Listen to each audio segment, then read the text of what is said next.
The Unspoken Connection. Chapter 1. The Comfort Zone. Emma and Liam's friendship wasn't just a bond, it was an institution. It was built on the solid ground of shared jokes, mutual support, and a complete, almost platonic, understanding of each other's quirks. They were the kind of friends who could sit in comfortable silence for hours, yet still manage to finish each other's sentences when they decided to talk. One rainy Friday evening, they were at their usual spot, a small, slightly faded coffee shop with mismatched furniture. The air smelled of old books and fresh espresso, a scent they both cherished. Liam was recounting a disastrous date from the night before, his voice full of mock despair.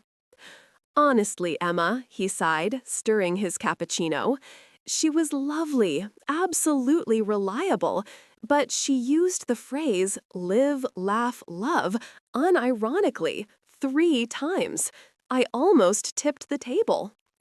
Emma laughed, a clear, ringing sound that always made Liam secretly smile.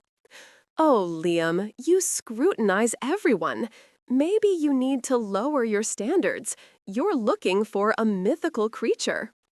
"I'm looking for someone I can have natural banter with," he defended himself, leaning back in his chair.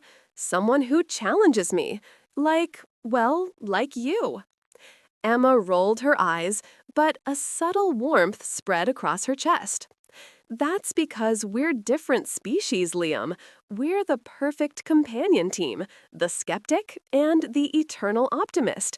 It works because there's zero tension." "Exactly," Liam agreed quickly, too quickly perhaps. "We're in the comfort zone of friendship. It's mutual, it's easy, no drama, no messy feelings." He paused, then added, almost as an afterthought, "We will never date, right? That would just be awkward." Emma's smile didn't quite reach her eyes. "Absolutely not. That would ruin everything." Liam nodded, satisfied, and took a large sip of his coffee.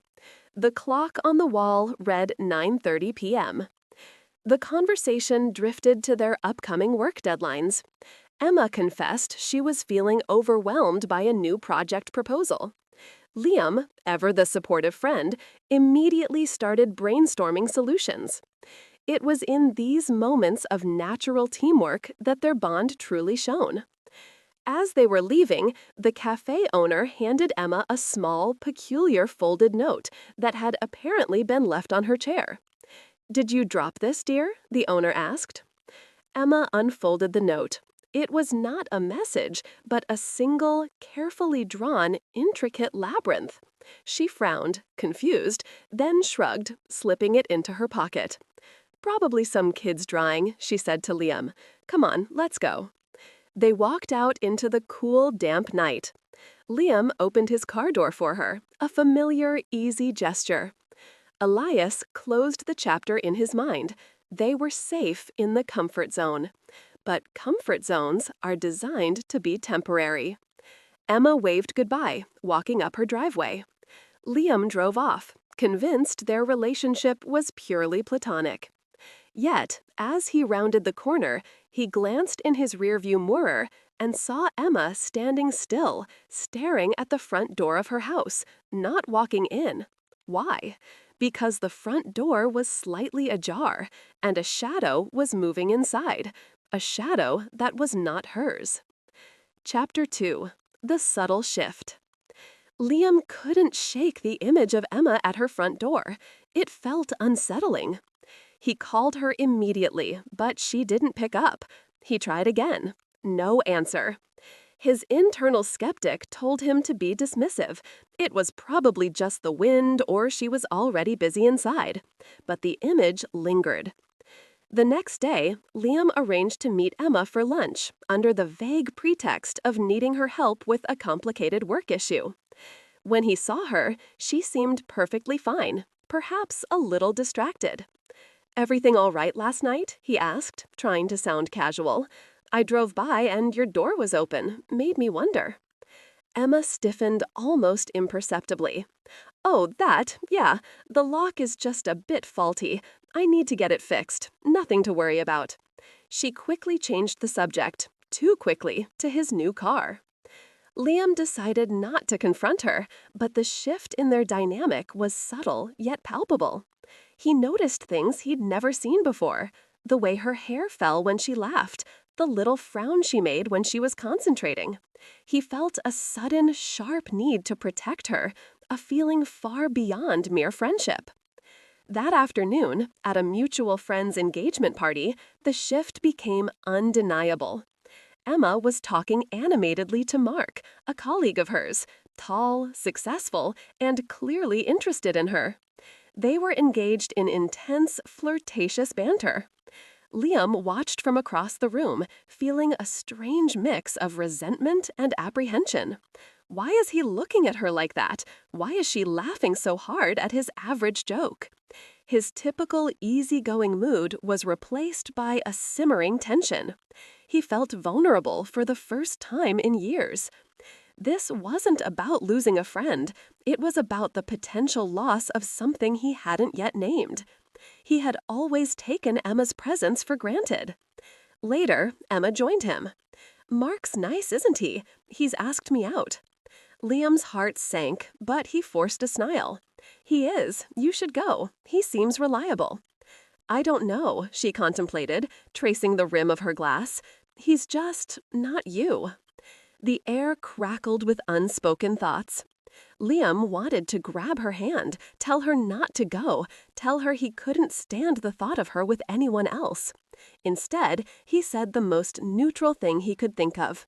"Well, you deserve to be happy, Em." Elias watched them. Two people, inches apart, separated by years of avoidance and the fear of inevitable change. As Emma drove home that night, she found the mysterious labyrinth drawing in her purse again. This time, she noticed something she hadn't before: small, faint writing in the center. It wasn't just a drawing. It was a single, cryptic instruction. "Look at the light behind the bookshelf." And suddenly, the memory of her slightly ajar door from the night before wasn't a faulty lock. It was a message. Chapter 3. The Unspoken Words. Driven by the cryptic instruction, Emma went straight to the old bookcase in her living room. It was where she and Liam often stored their shared collection of classic novels. She shone her phone light behind it, her heart pounding with apprehension. And there it was, not a light, but a small, carefully placed piece of paper, folded into a tiny square. It was Liam's handwriting. It read, "I know about the thing in your lock. Don't worry. Meet me at the bridge tonight, midnight. Tell no one. -L." Emma was furious. He knew about the door, he knew she was worried, and yet he had been so dismissive at lunch. She felt a surge of resentment. He had always been so ambiguous about his feelings and his actions.